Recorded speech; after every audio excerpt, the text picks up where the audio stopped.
ibaratin akhra.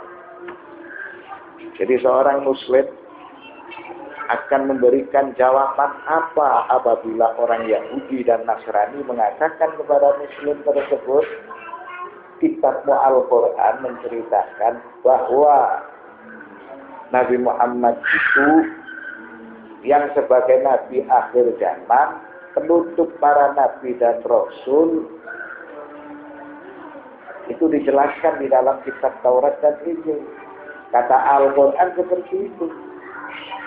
Padahal kitab Taurat dan Injil selama ini yang kita miliki tidak menjelaskan seperti itu. Berarti Al-Quran itu mengada-ngada. Al-Quran sengaja mengangkat tema seperti ini untuk menjelaskan bahwa kitab Taurat dan Injil itu sudah diselewengkan oleh orang-orang Yahudi dan orang-orang Nasrani. Al-jawab,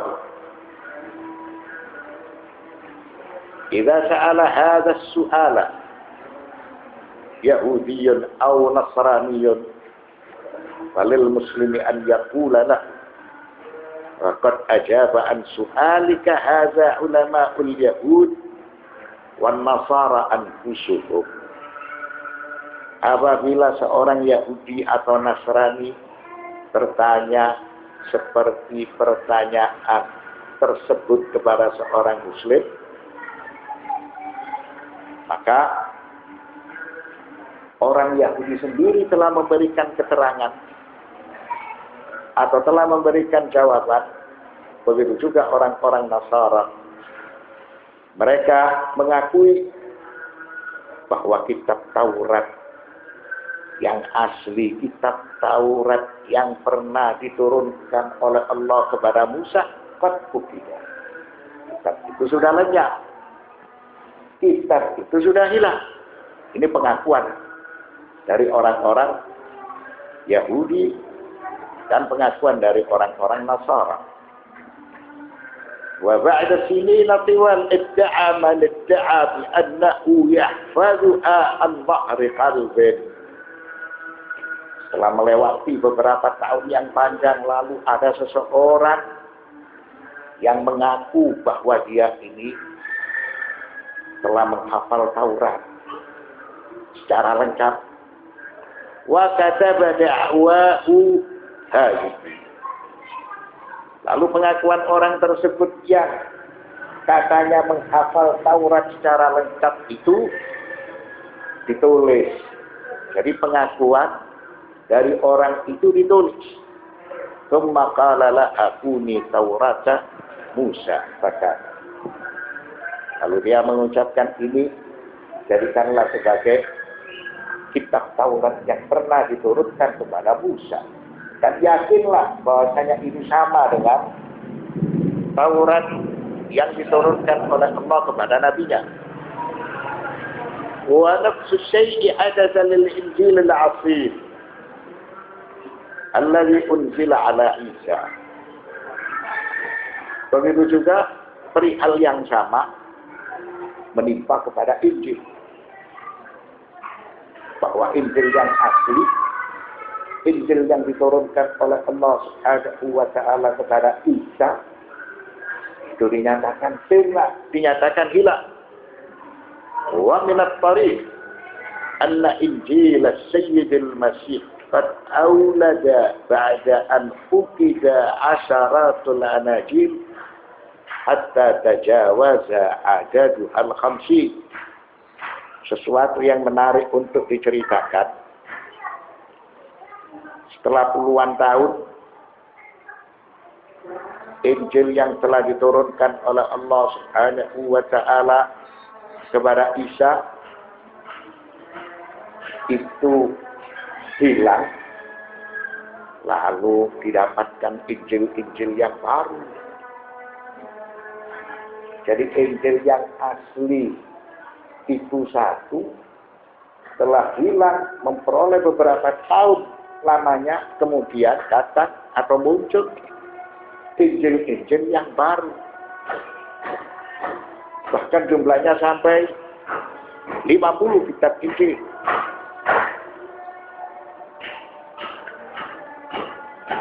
Lalu pada tahun 325 Masihiyah, ijtama'a ru'asa'un Nasara wa aqarru arba'ata anajil ma anna Isa nazala alaihi injilun wahidun faqat la ghair bittifaqin Nasara.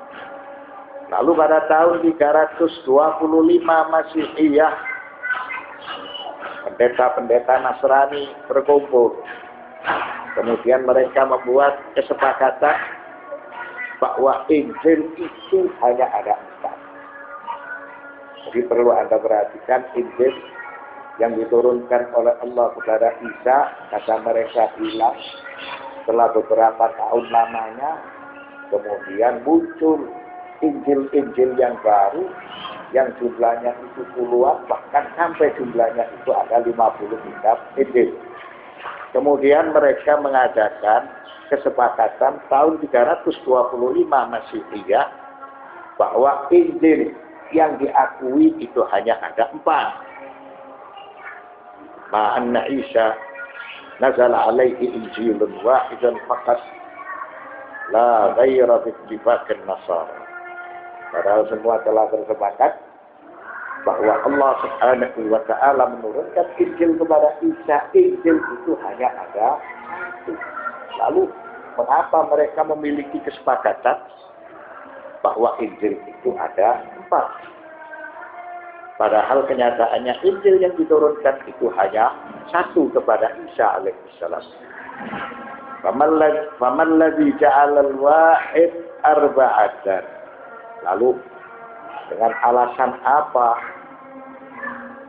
Injil yang diturunkan oleh Allah kepada Isa itu 1 kemudian menjadi 4? Walau aqarru thalathata anajil la qulna likulli uqnumin. Kalau mereka bersepakat Injil itu ada 3, mereka bersepakat Injil itu ada 4. Kalau mereka bersepakat Injil itu ada 3, laqulna likulli uqnumin injilun. Maka kami akan mengatakan maka setiap Injil itu memiliki arti Trinitas. Kalau mereka percaya Injilnya itu 3, mereka percaya Injilnya itu 4. Jadi kita sulit mengatakan setiap Injilnya itu memiliki arti Trinitas atau yang disebut dengan oknum.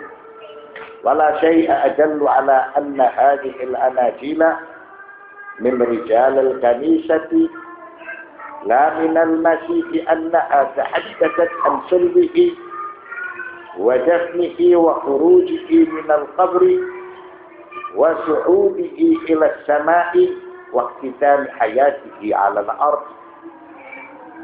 Maka ini semua sebagai suatu bukti bahwa Injil-Injil yang beredar di tangan mereka, Injil yang diturunkan oleh Allah kepada Isa itu hanya 1, kemudian berubah menjadi 4. Itu tidak diragukan sebagai rekayasa, sebagai karya tulisan manusia-manusia biasa, apa yang disebut dengan rijalul kanisah, sebagai karya tulisan dari para pendeta. La minal masih, bukan berasal dari Isa putra Maryam alaihissalam. Injil yang sudah diselewengkan itu menceritakan siapa Isa dan di mana Isa dimakamkan. Lalu setelah dimatikan dikeluarkan. Kemudian Isa naik ke langit. Dan pada akhirnya Isa mati di bumi. Itu semuanya rekayasa yang dilakukan oleh para pendeta. Fahal nazala alaihil wahyu ba'da an suliba wa dufina. Apakah wahyu Allah itu diturunkan setelah Isa itu disalib dan Isa itu dimakamkan? Wa idza amkana dzalik fa min al-mumkin fi hukm al-aqli wal waqi'i an yunazzal alayhi al-wahyu alladhi tuwina fil injil ba'da an sa'ada ila as-sama'i waqtatama hayatahu 'ala al-ard. Lalu apakah mungkin? Apakah bisa diterima oleh akal? Wahyu itu diturunkan, kemudian ditulis berupa Injil. Setelah Isa itu naik ke langit, kemudian Isa diturunkan ke bumi dan dia dimandikan. Maka tentunya keterangan seperti itu tidak bisa dibenarkan atau tidak logis. Maka kesimpulannya, mengapa Al-Quran dia menceritakan seperti yang dipaparkan dalam surat As-Saff ayat 6. Wa idh qala Isa ibn Maryam ya bani Israila inni Rasulullah ilaikum musaddiqan lima baina yadayya min at-taurati wa mubasysyiran bi rasulin ya'ti min ba'di ismuhu Ahmad. Falamma ja'ahum bil bayyinati qalu hadza sihrun mubin.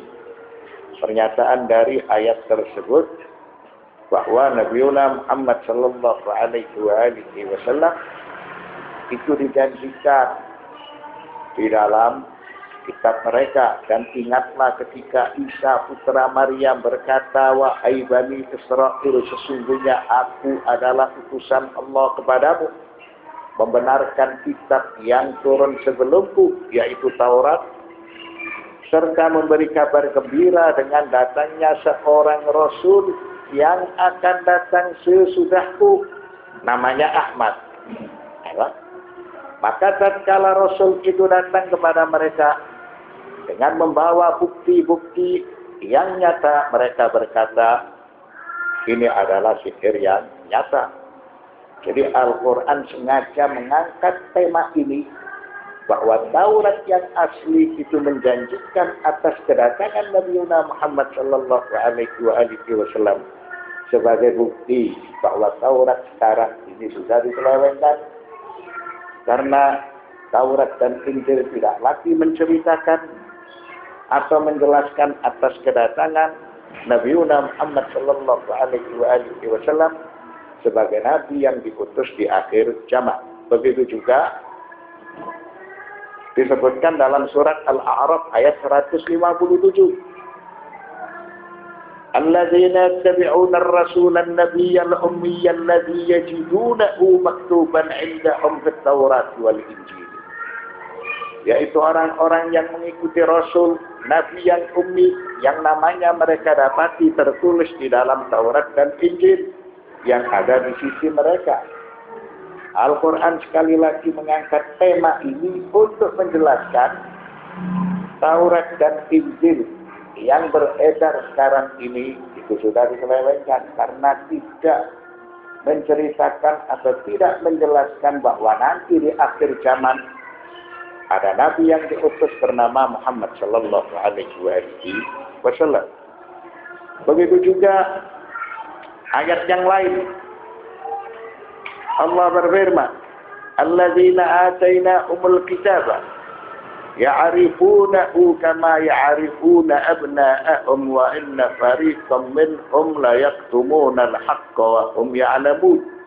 Orang-orang Yahudi dan Nasrani yang telah kami beri Alkitab, maksudnya Taurat dan Injil, mengenal Muhammad seperti mereka mengenal anak-anaknya sendiri.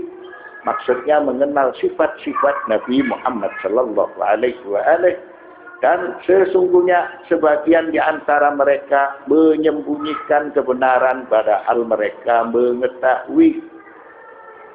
Tema ini diangkat oleh Al-Quran. Dan Al-Quran selalu menjelaskan bahwa Taurat yang diturunkan kepada Musa, Injil yang diturunkan kepada Isa, keduanya itu menjelaskan atas kedatangan Rasul Muhammad sallallahu alaihi wasallam. Tapi mengapa kitab mereka sekarang ini tidak menceritakan bahwa di akhir zaman itu ada nabi yang bernama Muhammad, beliau sebagai penutup para nabi dan para rasul. Wassallallahu ala sayyidina Muhammadin wa alihi as-sayyidin at-tahirin walhamdulillahi rabbil alamin.